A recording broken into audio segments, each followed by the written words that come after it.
Hello Internet, welcome to the channel. My name's Frankie and in today's video we are back on Primate Isles and we are building for the African penguin. Last week I put a little poll out on my community page for the channel and it was voted that I should be building for the African penguin next rather than the red ruffed lemur. So that's what you're seeing today, and it's going to be loosely inspired by the Humboldt penguin exhibit at London Zoo. I started out thinking I was going to try and recreate it exactly kind of how I did with the Galapagos tortoise and the gorillas, but it was just too finicky and I ended up not doing it. I'm actually kind of happier with how it turns out anyway, so I'm glad that we go in this direction. So what you can see me doing right here, just sketching out the basic shape of this habitat. I wanted to be quite large, mainly open water, lots of space for these penguins to be swimming about, but at the rear of the enclosure there's going to be a beach kind of area, and there may be an island further towards the front of the habitat where our guests would be looking in as well. Now, one of the main struggles I had with this habitat was just getting the pathing right. It's, as we all know, pathing is really tricky in this game, and I wanted it to have a few different levels, dipping into the ground a little bit, allowing you a different view of the penguins here and there, and I just ultimately made it a bit more complicated for myself than I necessarily needed it to be, so it's kind of my own fault. But anyway, I'm getting around to the basic shape that I want at the moment, and we're almost there. So after that we're going to be moving on to laying down a basic barrier. And what I'm going to do for that is at the front of the habitat we're going to use a glass barrier so that our guests can obviously see into it. And then at the rear we're going to have just a normal wooden plank kind of barrier, the wooden poles or whatever you call them. But at the front I don't want to be able to see into the habitat from every single angle. Instead I'm going to be creating rather directed and intentional viewing galleries, areas that I want my guests to go to in order to see into the habitat. So in order to achieve that, I'm going to make sure that some of the glass isn't actually visible, and I'm going to be using a large selection of faux rocks from the aquatic pack to just create a kind of more natural looking barrier that's just going to go straight over the glass. This is something I do fairly often in my builds, so having a nice natural looking barrier I personally think really helps the look of the habitat in general.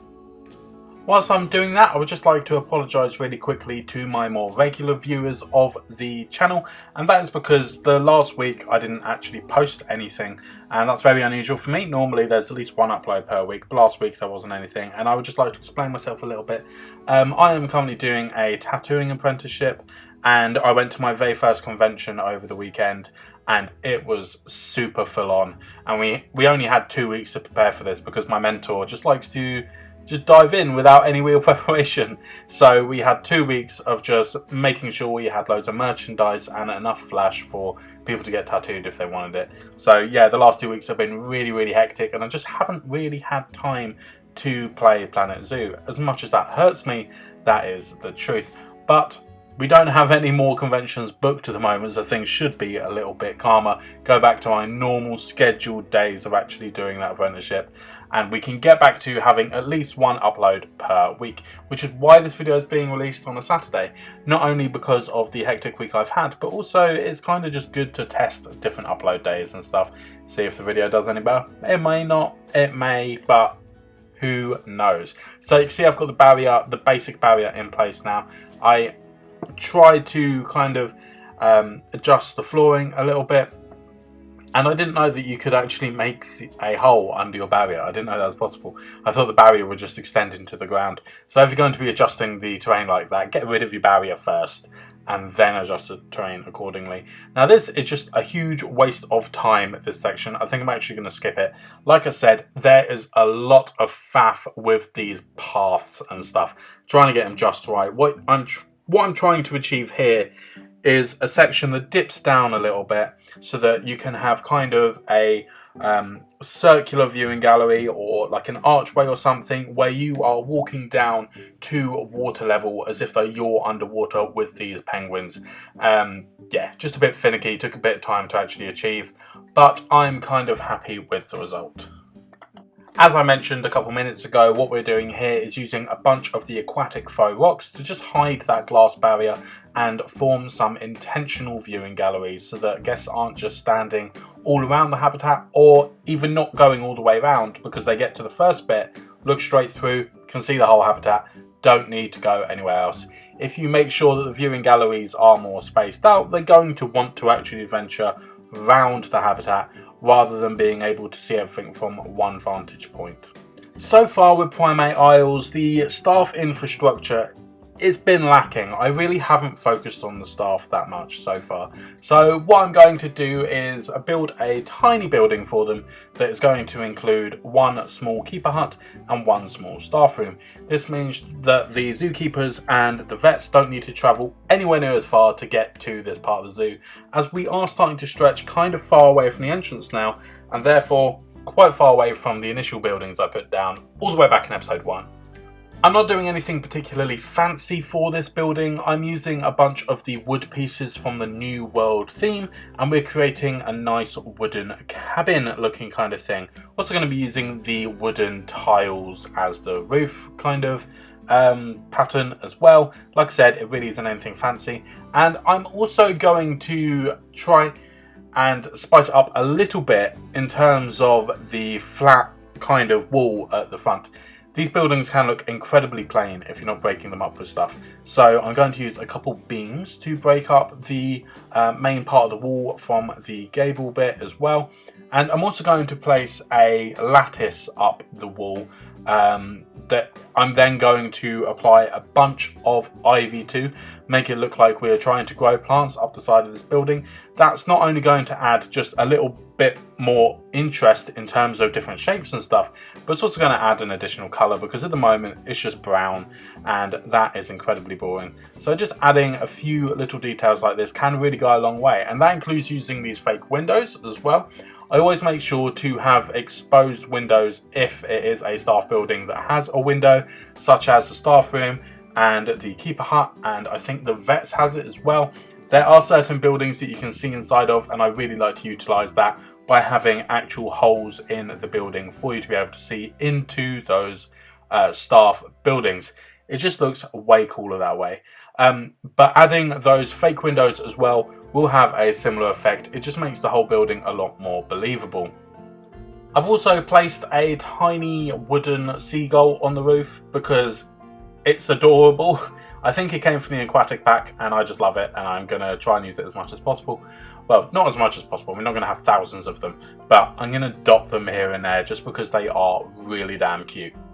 Now, if you are still watching this video, I would like you to leave a comment in the comment section down below, and what I want you to leave a comment on is what animals should be added to the zoo next. This is Primate Isles, and the last two videos, this one and the one before it, are not primate based. This one is penguins and the last one was capybaras. So I want to know which primate I should be building for next.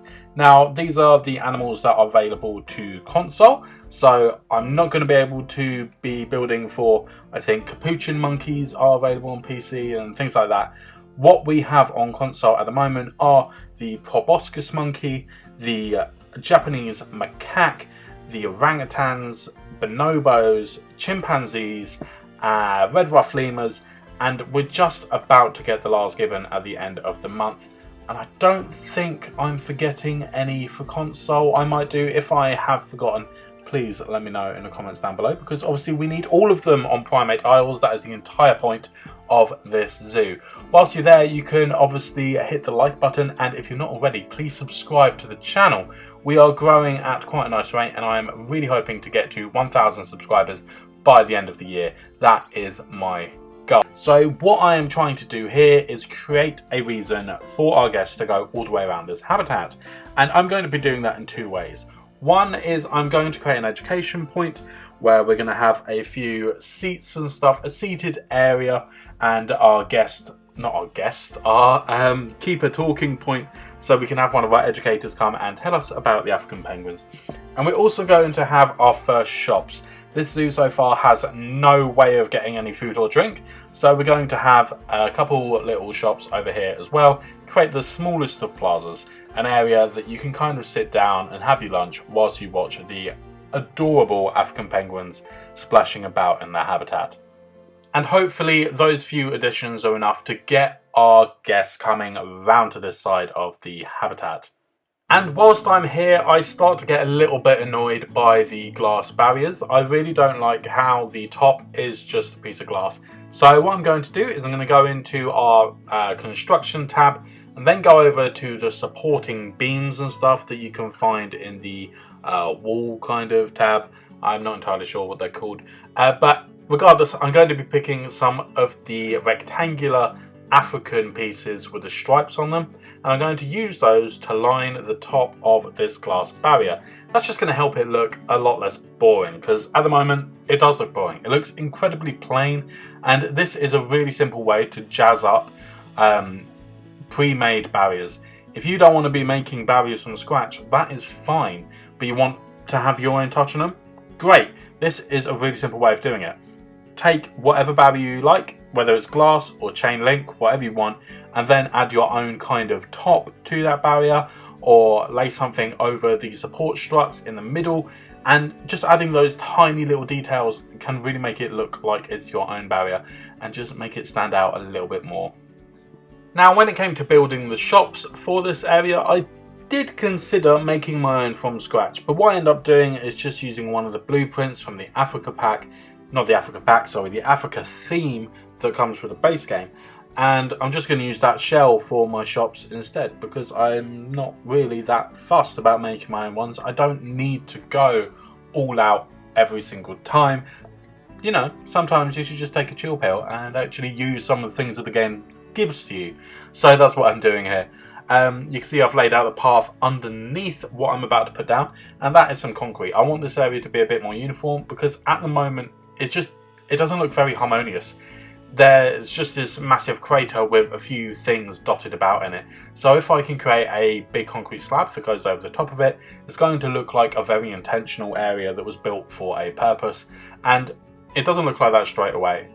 It does look a bit ugly, and it took me ages to figure out why. But what I end up doing is using some kind of cobblestoney walls that you get from the Twilight pack, and create a perimeter around this area as well. That helps to further separate it from the surroundings, and it really helps to kind of unify the look of it. Just behind those seats where the guest, not the guest, why do I keep saying guest, where the keeper talk is going to be taking place, I'm going to create a kind of flower bed. It's not going to be filled with flowers, it's mainly going to be shrubs and trees and stuff, but it's quite a large empty space behind those seats. So I'm going to use the Twilight wall pieces that I used to mark off this area to create a square that I can then fill with the mulch pieces, and then using plants that are appropriate for our penguins, I'm going to fill that area as well. Now, they don't need to be appropriate for the penguins, of course they don't, the penguins won't be out here, but I think it's kind of good to help unify the look of this whole area. It makes it really blend into the habitat that is kind of joined onto. So that is why I do that. I also decided that for an extra bit of decoration, I'm going to pick one of the sculptures from the North Africa pack, one that comes on a stand surrounded by loads of flowers and stuff, and I'm going to delete the meerkat and replace it with a penguin. I just think it adds a nice bit of colour to this area and helps to kind of jazz it up a little bit, because at the moment it's almost entirely concrete and that's not the nicest look. And now it's time to start what is easily the best part of any build, and that is the internal area for the habitat. Now these guys do require quite a lot of dirt, so I decided that underwater it was all going to be soil just to help with that dispersal. And actually doesn't make a difference. I didn't realise this, but the terrain underneath the water really doesn't impact the terrain distribution needs of the animal. So that was kind of pointless. But they do also need a lot of sand, and that lends itself perfectly to the idea for this habitat, which was for it to be a penguin beach, where the rear part of this habitat is covered in sand and rocks and a few different plants and stuff. And as usual, I'm concentrating my trees and whatnot to the back of the habitat. I found this cool blueprint thing. I'm not going to use it, but it looks very cool. And I'm going to try and make them a hard shelter by using different faux rocks and stuff. I very rarely get to use this really small archway faux rock, so I'm utilising it for some shelters for these guys. Had no idea if it was actually going to work, but after building a few of them and then checking on our penguins, their habitat hard shelter needs were met, so that's a good thing for the future. Just to bear in mind that the penguins are small enough to fit through that little gap, meaning that you can make them some hard shelters out of these faux rocks. And after that, as usual, we're going to place a whole bunch of rock clusters around this habitat. We're going to focus around the edge of the water source just because it makes most sense for there to be exposed rock there. And then we're going to have a few clusters in the middle of the ground as well. Now, the key to making a good organic looking clusters is variation in size. So I always start with the really large rocks to begin with, and then I will use some smaller ones to add kind of an accent to these rock clusters. And that just really helps them to look a lot more natural. Also, if you're going to be using the same rock over and over again, that is completely fine. Just make sure you have random rotation on and adjust the height of it every now and then. Just as I've said already, variation is key. Whenever you are trying to create a natural looking space, variation will help no matter what. As for the plant coverage and the foliage that these guys wanted, they really didn't have that big a threshold for plants, so I mainly focus on using a bunch of drin grass around the rocky outcrops where moisture might gather near the bottom of those rocks. You might be supplying enough moisture for these plants to grow. You're also going to have protection from wind and stuff, so it's just an ideal kind of environment for plants to be growing. That's why I always kind of concentrate my plant life around rocks. Other than that, we're going to use a few different dry bushes and some flowers and stuff. We're really not going mad with the plants in this habitat, mainly because the animals don't actually want loads of plants, but also I want to have that sort of barren look to it. There's a bit of life, there are some plants growing, but it's not teeming with the stuff.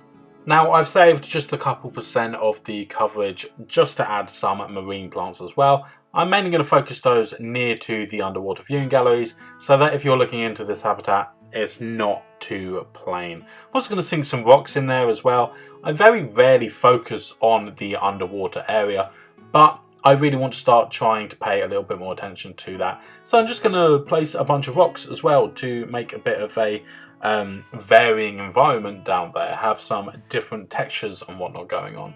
As for the types of things that we're going to be using for enrichment and whatnot, I'm going to use 2 fish feeders as the main food source in this habitat. I do place them a bit too shallow. As you can see, that was very, very shallowly placed. So later on, I'm going to come back and adjust that accordingly. Make sure the water's a little bit deeper so they can actually be used. Same for these floating platforms. Now, the penguins have a lovely variety of enrichment items, including the disco ball. Unfortunately, I didn't see any of them actually using it, so they're not in this video, which is very sad, but I really like the idea of the penguins having a little party. And that is kind of the internal habitat complete. And just to complete the rest of the habitat, what I'm going to do is place a few donation bins, put up our education boards, and then scatter a bunch more faux rocks around the outside to help kind of create that theme and blend it all in and make it look like it's all part of the same environment. Now, I'm going to stop talking and let you watch the rest of this time lapse. There's only a couple minutes left before we get to the awesome cinematics. If you have got this far in the video and you haven't already, please do make sure to subscribe to the channel and maybe send it to a friend that plays Planet Zoo. That would be awesome as well. Thank you so much for watching, and until next time, I'll see you later.